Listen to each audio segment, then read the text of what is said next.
High up in the Swiss Alps, at an altitude of almost 3,500 meters, 11,332 feet, lies Jungfraujoch, Europe's highest train station, a wonder of human engineering that has been around for over a century. The train doesn't seem like the best means of transportation when trying to climb a mountain, but the Swiss would beg to differ, and they have proof to back up their claims. At the end of the 19th century, they began work on a project unlike any other, the Jungfraubahn, a steep railway through the Bernese Alps all the way to the top of Europe. And, at the end of the Jungfraubahn railway, they built Jungfraujoch, a spectacular train station perched on a rock between the Jungfrau and Monk mountains, both of which soar over 4,000 meters. Today, Jungfraujoch is officially recognized as the highest train station in Europe and is one of Switzerland's most popular tourist attractions. Man first climbed the Jungfraujoch saddle in the Bernese Alps in 1862, when an Anglo-Swiss group of climbers managed to reach it on foot.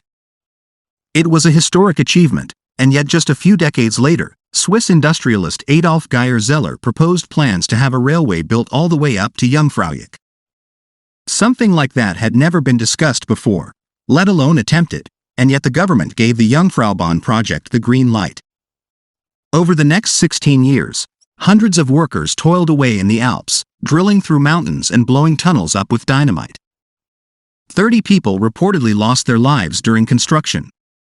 The Jungfraubahn looked impossible on paper, but in 1912, the railway was inaugurated, and it has been operating all year long ever since.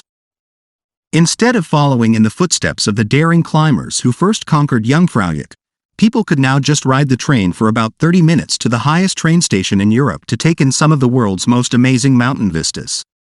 The impressive railway starts at Kleine Scheidegg, which stands at 2,060 meters above sea level and climbs for about 9.3 kilometers to an altitude of 3,454. The ride starts off in the open, but the train soon reaches a long tunnel blasted through the mountains over 100 years ago. Some sections of the tunnel have panoramic windows that allow passengers to admire the alpine paradise around them. The train ride to the top of Europe is impressive, but it is the Jungfraujoch train station at the top that many consider the highlight of the entire experience. The weather at 3,454 is unpredictable and it can change dramatically in a matter of minutes, but if you're lucky to step out on the viewing platform on a clear day, you will be treated to mountain panorama unlike any other, with about 200 peaks visible in every direction.